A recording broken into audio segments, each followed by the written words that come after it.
Good evening to all of you. So today we will continue with our Organon series. There is a question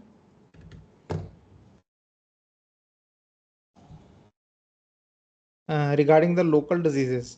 The question is freckles or melasma the hyperpigmentation on face local diseases? If yes, doing laser to treat hyperpigmentation or these kind of lesions, to remove these lesions on face, is it harmful? Okay. So when we started with this particular part of the how the treatment should be done, this local diseases, they come under the heading of one-sided diseases. So we have basically two kinds of one-sided diseases. One is the local disease, and one are the mental diseases. Okay, so when we started with it, so the first thing is one-sided diseases.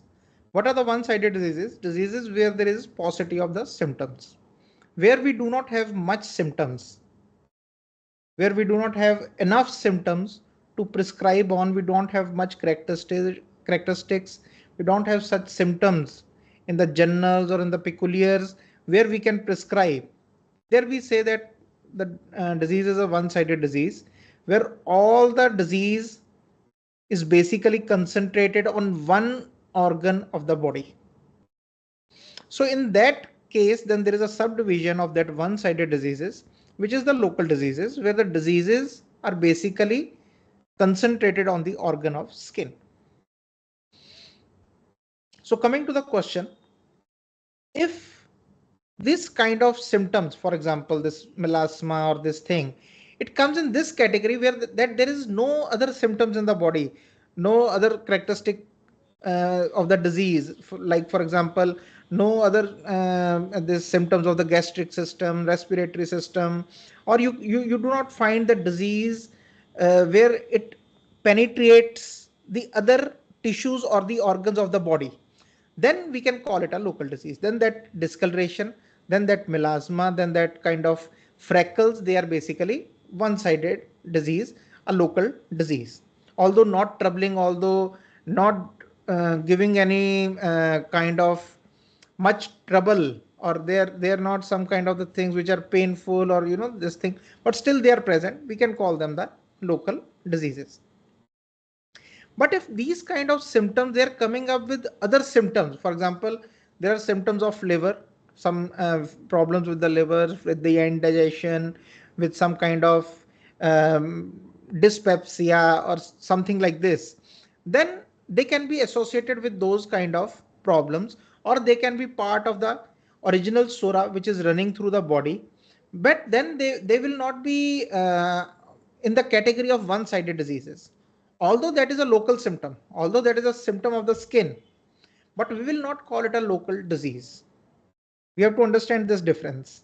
Okay, the symptom is of the skin, but we will not call it a local disease, or we will not cure it in the way where it is said, like we have discussed in the last part. We have to see all the symptoms, whichever remedy is being given by all the symptoms, we have to prescribe that along with the characteristics of that skin symptom, if there are any. But if we are in those kind of diseases also, if we are looking only at the characteristic of the lesion, only at the characteristic of the skin, what kind of discoloration it is, the color of the discoloration, and giving or prescribing only on that part, then that is not fair. Then that will not be a homeopathic prescription.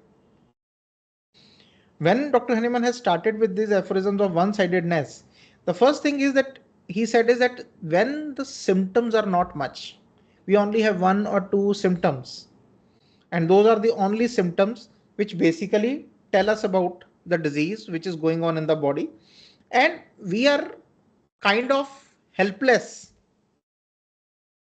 there to just prescribe on that. And even he says, going further, that it can go into two things. Two things can happen: either that will be cured from there, it will be gone, the patient will go into healthy state, or the symptoms which were lying or which were in a latent stage, they might come up, and then we will have to come up with a new remedy which basically is equivalent to those symptoms, which is similar to those symptoms. So understanding of this thing, yes, the melasma or this thing, they basically belong to the skin part. They are local symptoms, but they are not only a disease when it is coming in conjunction to the other symptoms in the body. Okay, so we cannot just prescribe on that part, because in actual local diseases, when we are not having much of the symptom, we have to find the characteristic of that lesion on the skin. We understand that lesion, we try to find out the characteristic of that lesion, and we prescribe accordingly, because we don't have many other symptoms of the journals. Or if you ask about the sleep, everything is good. If you ask about the appetite, everything is good. If you ask about the mental journals, physical journals, or any other particular peculiars, you don't find anything in that. So yes, then we have to see what are the characteristics of that local disease on that part of the skin, and we have to prescribe accordingly. But in such cases, if there are many symptoms in the rest of the body, then it is not homeopathic to prescribe on only one single symptom, whether it be on the skin, whether it be on the any other part. We have to see the patient holistically. We have to see where the disease has permeated, and we have to understand the whole phenomena and then prescribe accordingly. Okay. So to the second question, whether the treatment of laser, is it justified? See, the problem with the hyperpigmentation is only this, that the people, they don't feel good about it. It does not cause any trouble to the patient. It does not cause any kind of dis-ease. Means it does not produce any kind of discomfort, except from the fact that we have this concept of beauty in us, that if the skin is clear, then only we look beautiful, then only we look good. So it is more of a mental state which is causing us in a state of disharmony. It is more of a concept which is causing a disharmony. Otherwise, there is these kind of, even if they come, they are very silent symptoms that don't cause any trouble to the patient, except from this. Okay, so I think the patient, they should be guided about it. They should be told about it, that it is okay, and the color of the skin, it changes, it can go. Okay, if it is a part of some major disease, we will get to that disease, we will try to cure that disease, and with that disease, these symptoms might go away. If they have just come because of some other reasons, I will not say that it is in a state of they may come, they may not come. But yes, going for the laser treatment just because of that concept is not right. And yes, it can suppress and can create any other kind of deep seated diseases, because it is a symptom which has been caused by the body. But like we have discussed also, that whenever the body is taking a route of local disease, what it is trying to do is, see, there are two one sided disease, there are two categories. The one is the local disease and one is the mental diseases. If we look at the patients, if we look at our medicinal system, there are two diseases considered to be most difficult to cure. Two diseases. One are the skin diseases and one are the psychiatric diseases. They are most difficult to cure, manage, or treat. Because once they come, and then there are very few, or almost kind of, we can say there is no other treatment for them. You can manage it, but they will come back again. There might be some periods with the sedatives or with local ointments or some kind of steroids in the local diseases. Once they are stopped, they will come back again. So these are one of the most tedious diseases in the whole array of diseases, if you say. And why? The reason why? Because the vital force, the intelligent vital force, it basically is trying to protect the body from complete destruction. by keeping the diseases as one-sided diseases. There is a threat to the body that if this disease spread, then it can cause that SORA, if it spreads, it can cause a complete destruction of the whole economy. So what the vital force is trying to do, it is trying to keep that disease in a one single organ of the body to protect the rest, either on the skin or on the state of mind. We'll go to those aphorisms also. And it was a very common phenomena nowadays because of the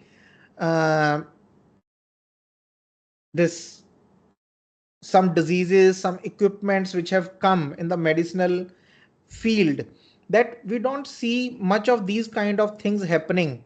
But earlier it used to happen when the patient was, like kind of, they used to tell that, that we doctor used to tell that we cannot do much for this patient, so let him go on his course, just you can just serve him in this state, rest whatever could be done we have done, and we cannot do more.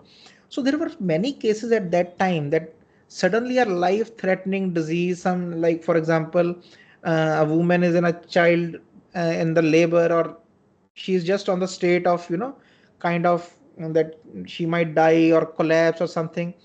Suddenly those people, they will go into states of manias. Some patient who is suffering from a very bad lung disease, suddenly he will go into a state of mania or some rage or very severe melancholy, and the whole disease will go away. Even Dr. Hahnemann talks about it in the, we'll talk about it when we will go with the aphorisms. So when you look at that in that way, many times when you take some strong medicines, some strong allopathic medicine or some other medical medicines, it may cause a side effect in a form of, some skin rashes or allergies. Again, it is a very common thing, because whatever that thing has caused in the body is trying to throw it out. It is trying to take that disease, that medicinal disease, outside of the body and trying to keep it on one of the external organs so that it does not permeate inside, it does not invade inside. So that is why these two diseases, they are very difficult to cure, treat and manage in the current medical system, because they are like a very strong defenses of the vital force where it is trying to save the life. So if we are doing some kind of treatment, we are, going against it, then it might produce some more severe symptoms inside. And definitely these kind of laser treatments, they might have some kind of very bad effects of the laser also. And also if these kind of things, they get suppressed, then they can produce some inner disease which can be then very difficult to be cured.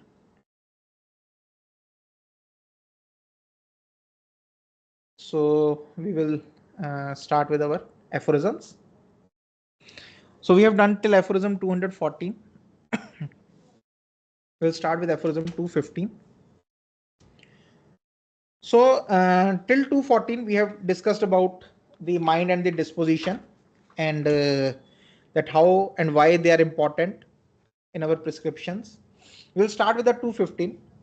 Almost all the so-called mental and emotional diseases are nothing more than the corporeal diseases, in which the symptom of derangement of mind and disposition peculiar to each of them is increased, whilst the corporeal symptoms decline. So Dr. Hahnemann is saying that whatever diseases we are calling as mental diseases, emotional diseases, nowadays we are calling them the psychiatric diseases, they are nothing more than the corporeal diseases. They are just the physical diseases. They are nothing more than that. The difference is that in this part, in which the symptom of derangement of mind and disposition peculiar to each of them is increased. The only thing is that in this particular case, the same derangement of mind and disposition, which is seen in almost any disease, which we have discussed in the past few aphorisms, that every disease, whenever it comes, it produces some kind of mental changes or some kind of changes in the disposition of the patient. So we see that kind of change So in this case, when we call the mental disease, it is nothing special. Just only thing is that the disease is more peculiar or more spread in the organ of mind and the disposition. It is more increased there, whilst the corporeal symptoms decline. So the corporeal symptom, the physical symptoms are declining, and the disease is shifting to the mind and the disposition. The symptoms of the mind and disposition are increasing more or less rapidly. So either it is in a slow pace or it is in a more quicker pace, till it at length attains the most striking one-sidedness. And it happens till it takes a striking one-sidedness, almost as though it were a local disease on the invisible subtle organ of the mind or disposition. So what happens is that a person was suffering from a disease from a long time, or other symptoms, for example, many symptoms there were, and they were slowly and slowly shifting towards the organ of the mind and the disposition. If you see the patients who are having some kind of schizophrenia, bipolar mania, some severe depressions or panic disorders, or some anxiety or some rage, if you look at the history of these patients, these kind of symptoms they usually are having from a long time. Not this much intense, but yes, if you look at very closely, if you inquire about these kind of symptoms very closely, then you will find, like yesterday I had a patient who has panic disorders. So when I asked them that, is there a definite time when you started having these panic disorders, he said that from recently, from 1.5 year or 2 years, the words are that severity has increased. Their severity has increased, but I have always been like this. I have always been a fearful person right from my beginning. I used to think a lot about something which used to make me afraid. So it is not something that has come suddenly. It has been there, a part of them, along with some physical symptom. It has been going from a long time, and these physical symptoms over a time of period they have been declining, and this mental symptoms they have been increasing. So we see a shift in this kind of diseases, in the mental or emotional diseases, that a shift has come from where the physical symptoms have decreased and the mental symptoms have increased. So again, it gives us a perspective or an understanding that when we have to cure these kind of diseases, like we always talk about, that we have to understand the phenomena. So we have to understand the whole phenomena, how this disease has developed. So it is not something one, or some causation which has happened 1.5 year back or 2 years back. No, it has always been a part of that patient. So we have to understand that thing. 1 year back, 2 year back, 3 year back, when it has become more severe, something might have happened. But that was more of a thing which aggravated the thing which was already there. So it was not a cause which has been a fundamental cause for that thing. It might be some aggravating cause, but that does not become important in such cases. What becomes important is that how he has been through his whole life. We will talk about that in more detail when we go to that aphorism. But to understand this, that it is, we have to understand that there is a shift of physical symptoms to this state of mind and disposition. So 216, the cases are not rare. Like I was telling you that it used to, even nowadays it happens, these things. The cases are not rare in which a so-called corporeal disease that threatens to be fatal, a suppuration of the lungs or the deterioration of some other important viscus, or some disease of acute character, for example in childbed, etc., becomes transformed into insanity, into a kind of melancholia, or into mania by a rapid increase of the psychical symptoms. So Dr. Hahnemann is saying that it is not rare, it is frequent, okay, that some diseases which were life threatening, like there was some thysis of the lungs, some pneumonia, some suppuration of the lungs, or some other destruction of some important organ, which becomes suddenly transformed into insanity, which suddenly transforms into some kind of deep depression, some kind of mania, where the psychical symptoms, they are increasing, that were previously present. Again, the same thing. The symptoms are not new ones. It is not that some new symptom has come up. They were always there, but in a very subtle, in a very low intensity or mild intensity, they were always there. If a patient has gone into some severe depression, sadness, melancholia, there used to be some bouts of sadness earlier also. The patients were sad patients earlier also. But now they have suddenly gone into that state, whereupon the corporeal symptoms lose all their danger. And when this shift happens, when this rapid increase of psychical symptom happens, the corporeal symptoms, which were the physical symptoms, which were life threatening, they lose all their danger. They become very mild, they become very less in their intensity. These later improve almost to perfect health. It appears many times that these symptoms, as if they were never there. If some mental diseases of a very, very long has been happening from a long time, the attendants, the people who have been with them, sometimes they even don't remember that they had any kind of physical disease. They will always have, physically he is fit, very strong physically, never had even a fever, never even had some cough, never had any coryza, because that all is shifted to that state. So these later improve almost to perfect health, or rather, they decrease to such a degree that their obscured presence can only be detected by the observation of a physician gifted with perseverance and penetration.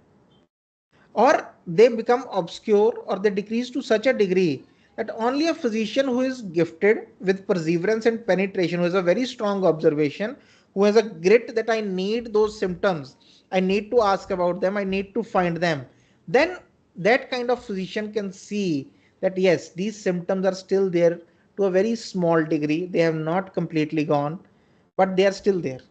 In this manner, they become transformed into a one-sided and as it were a local disease in which the symptoms of the mental disturbance, which was at first but slight, increases so as to be the chief symptom. So that whole problem, it's basically transformed and shifted to a local organ of mind as if it were a local disease. And then that symptom became the chief symptom instead of some physical symptom which was very strong earlier, and in a great measure occupies the place of the other corporeal symptoms whose intensity it subdues in a palliative manner. Again, very important word, palliative manner. So it takes place of the other symptoms in the body. The whole, like I told you, that whole disease gets concentrated to then that one particular organ, and we call it a local disease. And why it happens to palliate that? It happens in a palliative manner. It has palliated those corporeal physical symptoms, not cured, they are not gone, but they are in a palliative state. So that, in short, the affections of the grosser corporeal organs became, as it were, transferred and conducted to the almost spiritual, mental, and emotional organs, which the anatomist has never yet and never will reach with his scalpel. So the whole look, the physical phenomena, the whole phenomena of the disease, it is transferred to that invisible spiritual, mental, and emotional organ of mind. Dr. Hahnemann says that it is such an organ where the surgeon or an anatomist can never reach with his scalpel. That is why it will be not able to cure that part, that disease, by the methods which we are commonly seeing. They can never help that patient. So in these diseases, we must be very careful to make ourselves acquainted with the whole of the phenomena. So the first thing which we have to do is we have to be very careful. Careful in what? In understanding the whole phenomena, both those belonging to the corporeal symptoms and also, and indeed particularly, those appertaining to the accurate apprehension of the precise character of the chief symptom. So the first thing, we have to be very careful in understanding the whole phenomena, the phenomena which consists of the physical symptoms which were there, and now it has shifted to the other part of the brain. But like Dr. Henneman will also tell this thing, but somewhere they will come back. You will always see those physical symptoms coming back whenever the mental diseases, the symptoms have and the intensity has decreased. You will see those physical symptoms sometimes coming up in some kind of seasons, in some kind of situations, in some kind of uh, uh, when the patient is in a more stable mood or in a more stable mental state, so those symptoms will come back, although minutely, although for a less time, but they will come back. And if we have this understanding that we have to look for them, then we will indeed see those symptoms. And if we ask also to the attendants, uh, and many times the attendants, they tell about those symptoms. So those appertaining to the, and the second part is first the corporeal symptoms, and then particularly accurate apprehension of the precise character of the chief symptom, of the peculiar and always predominating state of the mind and disposition. So now the chief symptom is the state of the mind and disposition right now. That has become the chief symptom in these cases. So a physician has to understand the peculiar character of that. For example, if a patient is suffering from some kind of delusions, so we have to characterize it. What kind of delusions are there? Okay, is there some particular underlying theme of those delusions? If the delusions are ever changing, they are of no use to us. Okay. But yes, if there is some underlying this thing, for example, there was a case I have discussed. I think most of you have heard about that case, a case of Lekes's patient who used to hear, he used to have auditory delusions. He used to hear that someone is scheming against the country. So he will go to the police, he will go to the CID and tell them that, I can hear, I have this power, I have gained a power by which I can hear their satellite communications. The people, they are trying to attack in some part of India, and I can hear them. So he would say that now they have come to know that I can listen to them and they are threatening me. They are saying that we will kill you if you tell to the police or you tell to the army. So he used to go everywhere to tell everyone that I have this kind of this thing. So that auditory delusion, that becomes a very characteristic part of the chief symptom. So similarly, if there is some kind of confusion of mind with that, any kind of dullness of the mind, or if there is some kind of anger, then how the person is behaving in that anger.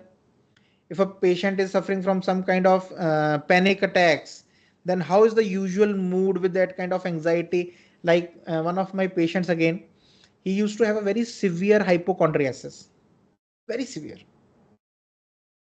Like every month he used to do some MRI or some scanning of the body. He always had that, this fear that the doctors are not able to understand. He used to feel this pains around this area, in the back, sometimes in the cervical region. And his mother had suffered from cancer. She died from the cancer, and that had a huge impact on him. So he used to do lots of tests, echo, ECGs, MRIs, and whenever he would do, he would be in this thing. He will always become very sad. He would weep also. Okay, so hypochondriasis, it is a chief symptom. Anxiety or this fear of disease is a chief symptom. But the characteristic was that whenever he was into this state, he would become very sad, very depressed. He will not talk with anyone. He will be silent. He does not want anyone to talk with him. Otherwise, he was a very extrovert person. Otherwise, he would like going out with the people, like doing his work, his job, very sympathetic, very generous person. And He would all like after he became well, he would always tell me, doctor, we should start a camp for the children which you are doing. We should start in this city. We should start in that city. Always very enthusiastic to help others, and animal lover. Very, very this thing. So, but he had this character. Whenever he was into a state of hypochondriasis, he would be very sad and does not want to talk with anyone. He used to have pigeons, which he loved very much, which he took care of a lot. And at that stage, he would even stop feeding those pigeons. He would stop looking at his dog. He would stop taking him out for a walk. And he would be in a very, very deep, sad state. And this is a very characteristic of phosphorus, this particular part. Phosphorus we usually do not think about when we go into this hypochondriasis, but it is one of the main remedies when this kind of state happens. And whenever they're in a state of hypochondriasis, they go into such very, very deep sadness. A very jovial person, a very happy person, a person who has lots of energy, and going into such state. And he is completely out of that state now. Even now, if he sometimes gets symptoms, he does not bother about that. He completely even the he would not even go out of the city at that time. That if I had a symptom there, then my doctor, how will I contact my doctor? How will I contact him? How will he give me medicine?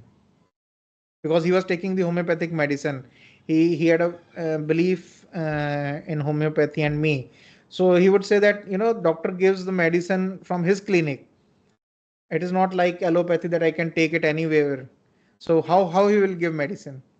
So his son has been calling him to Australia from past 10 years, and he did not went there.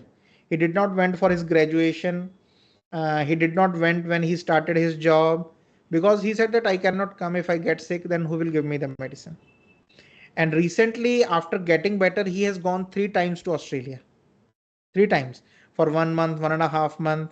And now I sometimes jokingly ask him that now you are going to Australia. If you get some problem there, how will you manage? I jokingly ask him. Yeah, don't worry. I will just call you. I will just call you. So, so we have to understand the whole phenomena. This characteristic of the chief symptom and the corporeal symptoms which they used to have, or which sometimes comes now also, in order to discover for the purpose of extinguishing the entire disease. So, among the remedies whose pure effects are known, a homeopathic medicinal pathogenetic force, that is to say, a remedy which in its list of symptoms displays with the greatest possible similarity not only the corporeal morbid symptoms present in the case of disease before us, but especially this mental and emotional state. So it should not only cover the medicine which we are selecting. It should not be only similar to the morbid symptoms of the corporeal character or the physical character. Not only the physical disease symptoms should be covered, but especially this mental and emotional state and its characteristics. Okay. This finding of characteristic is very important because, for example, all the patients who are suffering from, if we name it, if we go into the name of the disease like schizophrenia, everyone is suspicious. Everyone is suspicious. So suspicion is a very common thing among such patients. But we have to understand that there is always some characteristic to those kind of things. We have to find that characteristic. What change happens into them when they are into that state? Is there any characteristic? Is there any characteristic in their behavior which they usually do when they are into, for example, a patient, a person who is suffering from some kind of anger disorders, some rage or something. Whenever he goes into he starts abusive. He starts becoming abusive. Although he's not, especially when he's not from that kind of background, familial background, like a person, and there was this patient, he was a teacher in a university, and he comes from a very decent and a background which is very manneristic, like his father was a teacher also, mother was also a teacher, and they were at very good posts, and this person is also a very good post, and when you inquire about him that has he been like this, like abuse, everyone will say that this is a completely different person. He was a very subtle person, talking very carefully, seeing how the state is managing, how the things are in a very responsible way or in a very beautiful way. And suddenly such a person, when in anger he becomes abusive, that becomes a very characteristic thing. So that becomes a characteristic of that mental and emotional state. And our remedy, along with the physical symptoms, whichever there are, we have to we have to form a picture and find a remedy which basically corresponds or is similar in greatest possible meaning to that particular picture. So aphorism 218, to this collection of symptoms belongs in the first place the accurate description of all the phenomena of the previous so-called corporeal disease. Like we have discussed, that all the phenomena from where this disease has shifted to the mental disease, the phenomena of that disease, that physical part, it has to be accurately described, has to be accurately understood before it degenerated into a one-sided increase of the psychical symptoms and became a disease of the mind and disposition. This may be learned from the report of the patient's friends. Okay, so this we may learn from the patient's attendants or friends or the family members. A comparison of these previous symptoms of the corporeal disease with the traces of them that still remain. So once we have asked from the parents or the attendants or the friends of the patient that what were the physical disease which was before this state has come, and now if we compare with the traces of them that still remain, so like I told you earlier also, that there will be some symptoms which will be still there. Now they have become less perceptible, they have become very less perceptible, they have become less prominent, it is difficult to see them or analyze them, but which even now sometimes become prominent. When do they become prominent? Even now, when a lucid interval or a transient alleviation of the psychical disease occurs. Transient alleviation means a small amelioration. Whenever the psychical symptoms they are ameliorated for a small time by the situations, by some kind of something which is according, something is going according to the patient is happy, there is little alleviation, amelioration of the psychical disease, those symptoms they will come back, they will become prominent. Some kind of diarrhea, some kind of changes in the, for example, the same patient who was, like I told you, who had this auditory hallucinations. So there were some bad days, there were some good days. On good days, whatever was his coryza will come back. He will start having this cold, you know. So will serve to prove them to be still present, although obscure. Okay. So this also tells us that those symptoms are still present. They have not gone anywhere. Like the Dr. Hahnemann, he used the word that they are basically in a suppressed state. They are not gone anywhere. They are still there. They are still the part of the disease. So it also gives us a relation that whenever the psychical symptoms increase, the physical symptoms decrease. And whenever the psychical symptom decrease, the physical symptoms they come back. So they are basically uh, so much interrelated with each other, and they become a they make a very characteristic picture of finding a simillimum remedy. So that is why we have to become acquainted with the whole phenomena of this physical disease which has happened or which had been happening before it shifted into this part. And there was this one more boy who used to have suicidal disposition, suicidal thoughts. So similarly in his case also, whenever he will become a little better, he will have very severe headaches where he will start becoming more confused. He will become more dull. He will be not able, for example, if he was studying in the college, so when if he had this exams, and he will become very confused which exam is tomorrow, like which I have given, which I have to give. He will become confused in them. So this was very characteristic of that patient. So by adding to this state of the mind and disposition accurately observed by the patient's friends and by the physician himself, we have thus constructed the complete picture of the disease. So by adding the state of the mind and disposition to this part, to this characteristic of the physical symptoms, or which are still there, we have completed the picture of the disease, for which in order to effect a homeopathic cure of the disease, a medicine capable of producing strikingly similar symptoms and especially an analogous disorder of the mind must be sought for among the antisoric remedies if the psychical disease have already lasted some time. Okay, so out of them we have to find an antisoric, we have to find a similimum remedy, which is basically similimum to the disorder of the mind, to the state of the mind, and to the physical picture of the disease which preceded, which was there before this disease came, this mental disease came. So this is the idea about the how to deal with this mental diseases. Because without considering this whole thing, we will never be able to treat the patient. And this is a key.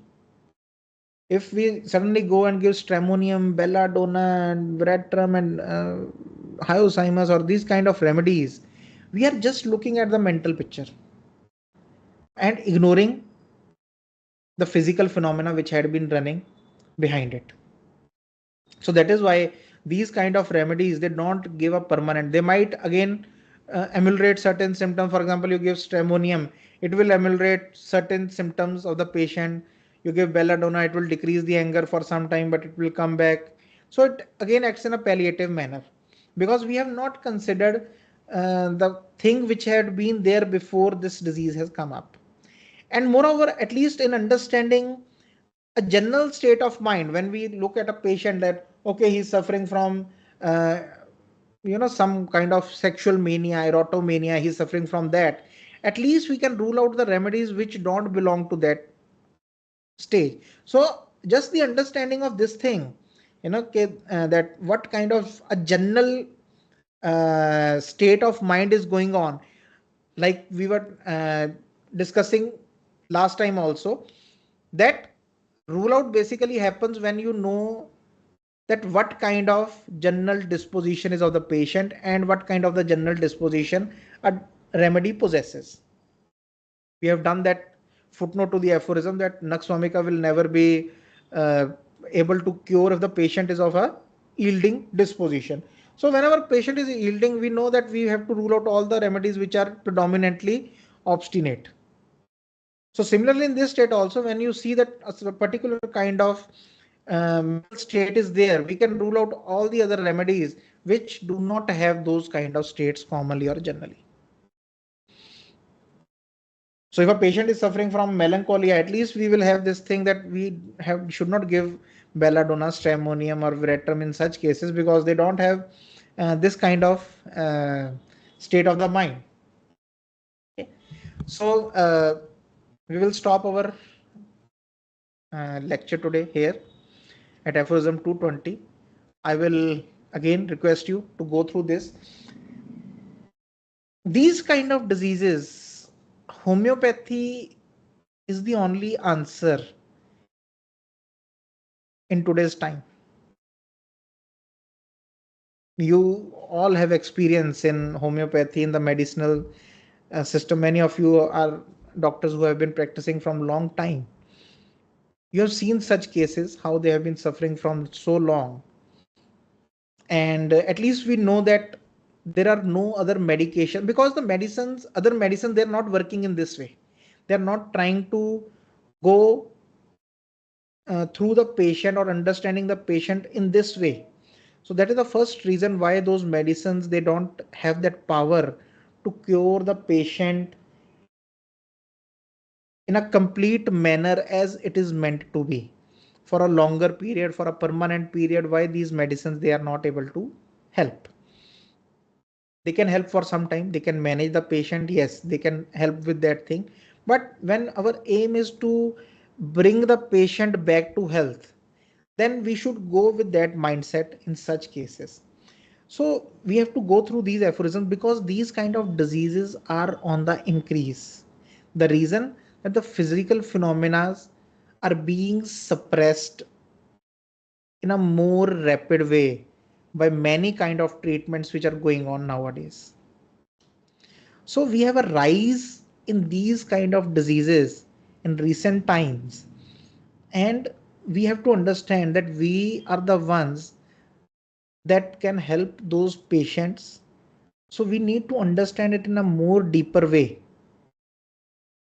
that how we can go about these things through our, now like I told, and these all things are given in our materia medica. If we can understand the organon, if we can just understand this part, now after understanding of these particular aphorisms, when you go back to materia medica of phosphorus, you will find the same thing which I have told you today, because it is written in the materia medica, but we didn't had a mirror to look through earlier. Organon helps us like a mirror. It helps us in searching like a magnifying glass. It helps us to search what we are looking for in the materia medica. So now if you go to the phosphorus, you will find these things which I have said today in the materia medica of phosphorus. Because now you know that, there is some this similarity which is there. There are some peculiars which we have to find in the mental and dispositional part of the patient, and now you can hit upon that thing. So when you go through these aphorisms again and again, you make a link. You go through the aphorisms, organon, you go through the materia medica, you go through the aphorism, you go through the materia medica, you start forming a link. And that link is what transforms into our case taking, into our analysis, and into our search of remedy. If I am reading materia medica with one mind, and the organon I have never gone through, or just few aphorisms I have gone through, I have not formed a link between these things, then it becomes very difficult. And it becomes very difficult to understand miasms, because nowadays, like recently when we had been in Thailand, I have talked about syphilis when we were discussing Merck. So recently, from past few years, I have been I have few cases which have responded to that kind of anti-miasmatic treatment. I will not go into detail right now. It is a long thing. Where the problems they have developed from syphilitic miasm, the syphilitic miasm which Dr. Hahnemann has told us about, which is linked to the venereal diseases. Because when you have to form the link in all the things which are homeopathic, all the homeopathic literature, you have to go through them again and again. And when we are doing these classes, when we are doing these lectures, we have a 1 week period in which we can go through them once or twice, try to understand, try to, make a link with the previous aphorisms, try to make a link with whatever we have talked, try to make a link with the materia medica. For example, if you go to the lachesis part of the materia medica, you will find these kind of characteristics there. If you go to the sulfur materia medica, you will find those mental characteristics there. And if when you will see that in the patient, someone who is suffering from those kind of psychiatric diseases, the immediately the remedy will hit your mind. The remedy will hit, because now you know the aphorisms, now you know what you are looking for in such cases. Earlier we were just kind of throwing the darts in the dark. We didn't know what to hit. Everything, we didn't know what is the target. We do not know. So organon, these aphorisms, they give us a way how to proceed in such cases, how to understand our materia medica. So now whenever now you go through the materia medica, if there is go after this, go for the materia medica of Mazerium and Dr. Kent's materia medica. Just read Mazerium and see how he tells that those skin symptoms, how they change into something more drastic, something more bad. All the materia medicas have pointed these kind of changes. What happens after this, what happens after this.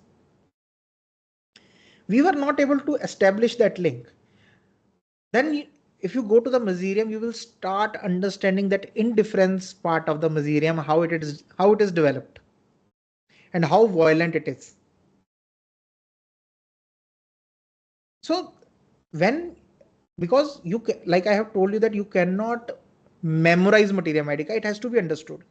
So these aphorisms, this organon helps us in understanding the materia medica, how it is to be understood. So just now you just go give a reading to Mesotherium. It is a very small, I think 3 or 4 pages max. You can just do it in 15 or 20 minutes. Try to understand, try to see this link in that remedy.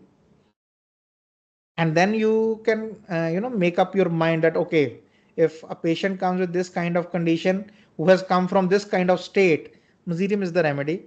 And I'll wait for such kind of patient to come. And whenever he comes or she comes, I'm going to this remedy and I will see that beautiful cure happening in front of my eyes.